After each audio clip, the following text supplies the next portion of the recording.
Lung 6 is located on the underside of your forearm.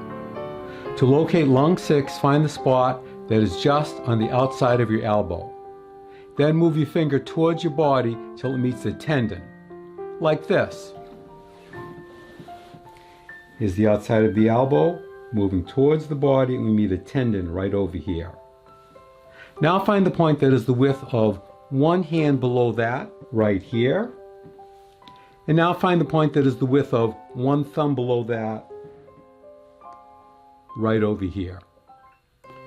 Push in to find a point that is sensitive, sore, tender, or painful. That is lung 6.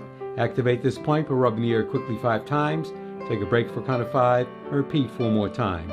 It might look like this.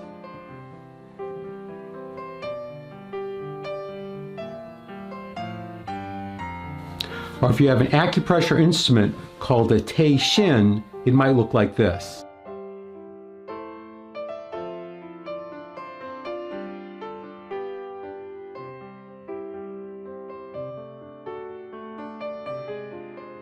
And here's another view.